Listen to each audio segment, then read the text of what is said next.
29 જૂન 2024 થી અમરનાથ યાત્રાનો પ્રારંભ થઈ ગયો છે। અમરનાથ યાત્રા હિન્દુ સનાતન ધર્મમાં ખૂબ જ વિશેષ મહત્વ ધરાવે છે। ત્યારે વડોદરા શહેરના સુસંચાર રસ્તા પાસે આવેલ દક્ષિણેશ્વર મહાદેવ મંદિરેથી 35 થી વધુ શિવ ભક્તો અમરનાથ યાત્રા પર જવા માટે રવાના થયા હતા। વડોદરાથી જય ભોલે ગ્રુપ વડોદરાના શ્રદ્ધાળુઓને લઈને દર વર્ષે અમરનાથ યાત્રામાં દર્શન કરે છે।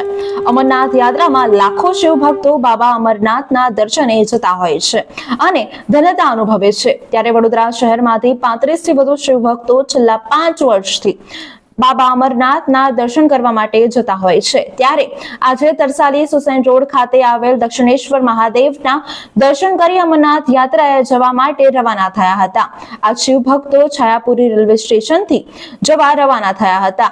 આ શિવ ભક્તો રેલવે માર્ગે જમ્મુ ચંદનવાડી પહેલગામથી પદયાત્રા કરી બાબા બર્ફાનીના દર્શન માટે જશે અને આ શિવ ભક્તો 18મી જુલાઈએ પરત ફરશે।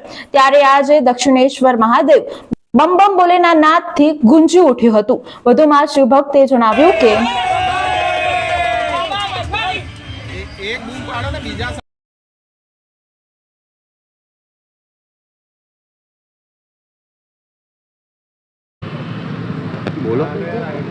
દક્ષિણેશ્વર મહાદેવ મંદિરે ભેગા થયેલા છીએ। આ બધા હરિભક્તો જ છે કે જે રેગ્યુલર રોજ દર્શન કરવા આવે છે। એ જ બધા ભેગા મળીને અત્યારે હવે અમરનાથ જઈ રહ્યા છીએ।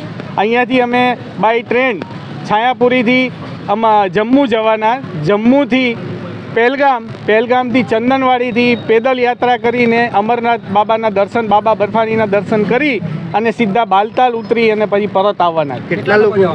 અમે લોકો 29 જણા છીએ અને ત્યાંથી પછી રિટર્ન આવી અને પાછા મા વૈષ્ણવ દેવીના દર્શન કરવા જવાના છે। એ જ રીતે જમ્મુ આવીને અને જમ્મુથી માતા વૈષ્ણવ દેવીના દર્શન કરી અને ફરી પાછા 17મીએ ત્યાંથી અમે જમ્મુથી પરત અહીંયા આવવાના છે। મારું નામ રાઠોડ વિજય એચ। હું ITIમાં એઝ એ ઇન્સ્ટ્રક્ટર તરીકે જોબ કરતો હતો। છેલ્લે એઝ એ ફોરમેન તરીકે રિટાયર થયો અને રિટાયર થઈ ગયા અને અત્યારે 7 વર્ષ થઈ ગયા। હવે બસ આ ભગવાનનું ભજન કરવાનું, મંદિરે આવવાનું, આ જ આપણો કાર્યક્રમ છે।